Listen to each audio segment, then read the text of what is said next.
Cutters, Degrassi, unpopular opinions. Hey there, hello, it's Jeff Cutter Gabby. Welcome to another Cutter Degrassi unpopular opinion. And this is number 168 in the series. And this has to do with my favorite storyline in season 3.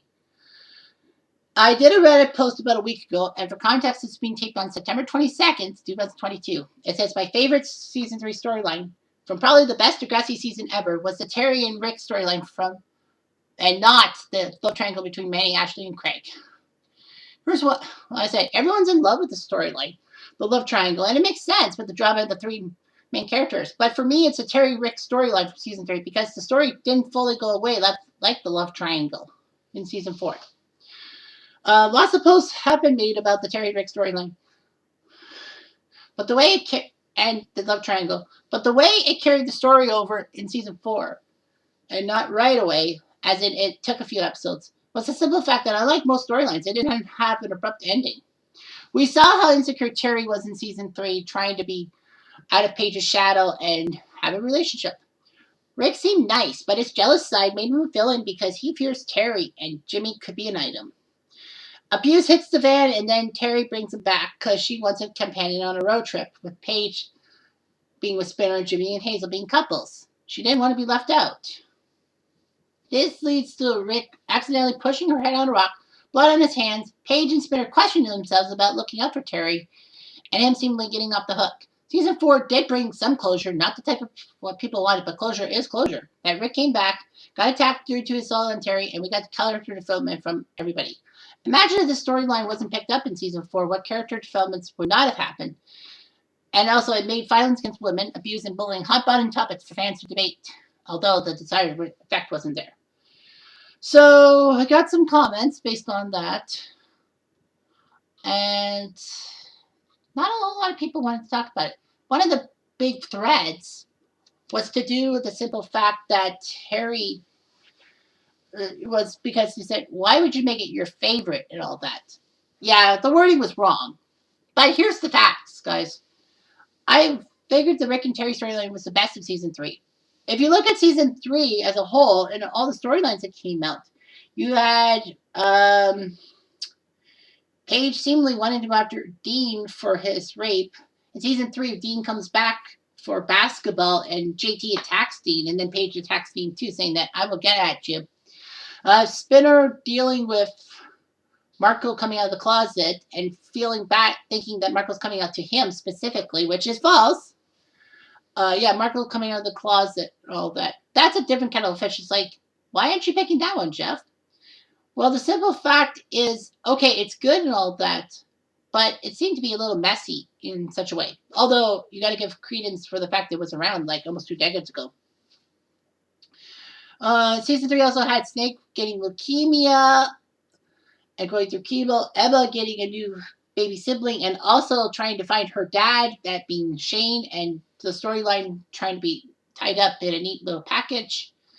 Emma having to deal with Sean leaving for the Candy Bandits, aka Jace group, because Emma doesn't want to hang out with Sean, and then Sean stealing stuff from Snake and the school to piss Emma off, and then Emma being with Chris, even though that she feels guilty not being with him, and then also with her problems with Manny, and then Manny having an abortion and all that.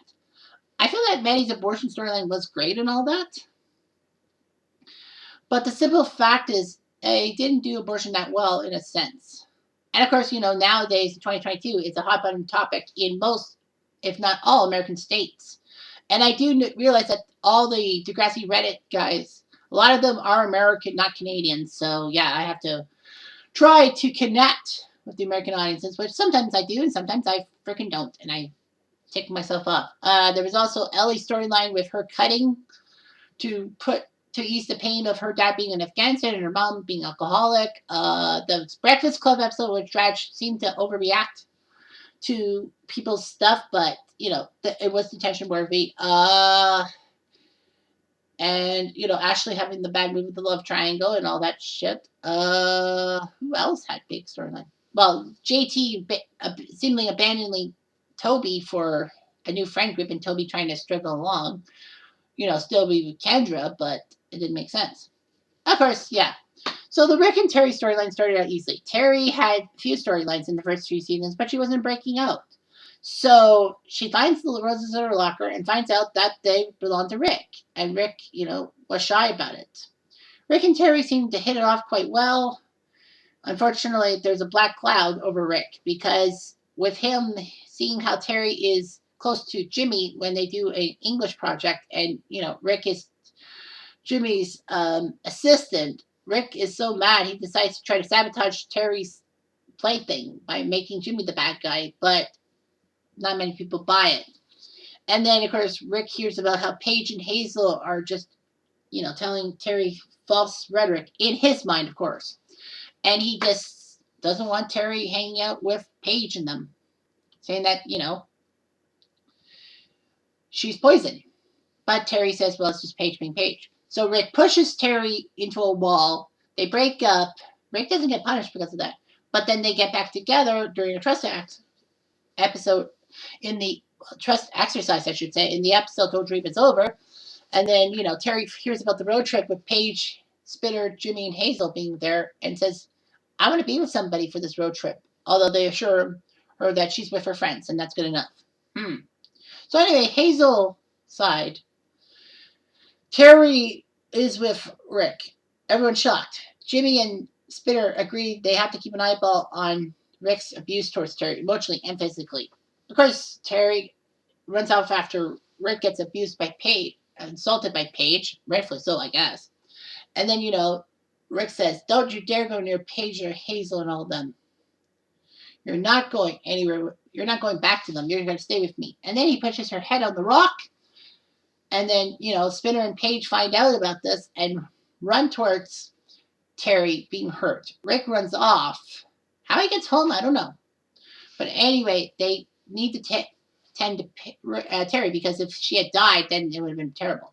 Thankfully, though, she's in a coma. She has to have surgery. Terry's dad wants to know why Rick would do such a thing. And even though Spinner and was upset when Spinner and Paige said they knew about Rick's abuse. But then again, he didn't know the full story. So anyway, Spinner and Paige blame each other and all that. And then when they find Rick in his parents' car, Spinner wants to tear Rick a new one, saying, what are you doing? Your girlfriend's in the hospital. You got to visit her. Paige breaks up the fight, and then Rick's mom demands that Rick stay away from Paige and Spinner. Spinner thinks that he's a bad guy because of how he snapped to conclusions, and then Paige calms him down. So the simple fact is that, you gotta love Spinner for his reactionary thing. But the fact of the matter is that, Terry's dad does apologize to Spinner and Paige, but they both understand. And then, in that episode when they played hooky at school with Ashley, Spinner and Paige do, Spinner, Paige, and Ashley visit Terry in the hospital, and this would be the last time Terry would appear in person, taking me off. Not only because, Terry could have had more impact, but the simple fact is, and I keep saying this in many videos, is that Terry, aka Christina Schmidt, who plays Terry, is an alumnus of Waterloo Oxford District High School in Baden, Ontario, Canada, where I'm from. Oh, I graduated in 2003. I think she graduated 3 or 4 years after I did. So, anyway, yeah, that's how it goes.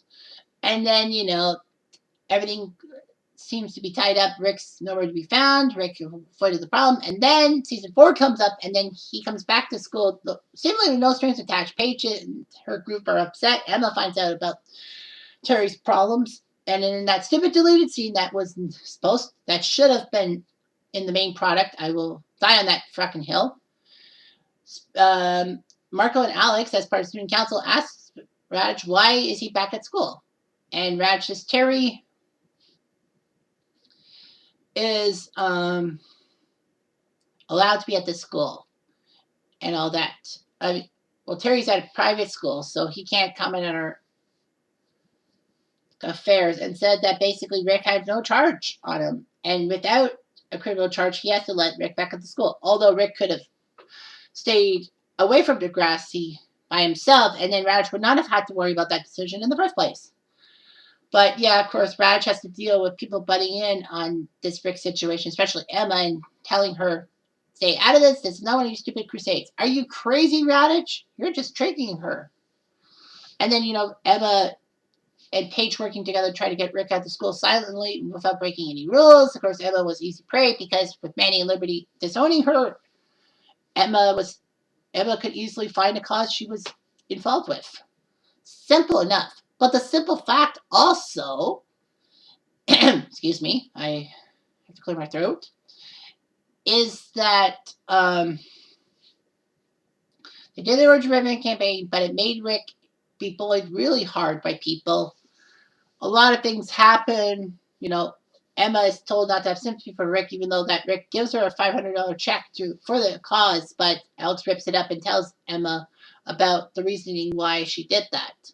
And I mean, Alex made sense, but for her to be a bully, she was condescending. Emma gets spurned by the friend group after she protected Rick, quote unquote. And then, she's easy prey for Rick, being part of the whack ranking and the only part of the school that probably wants to see her. And I still think that Paige spread some rhetoric about Emma that made her an outcast. And I'll never forget Paige for that. But the fact of the matter is that, Rick was close to Emma. And, Emma saved him in a sense.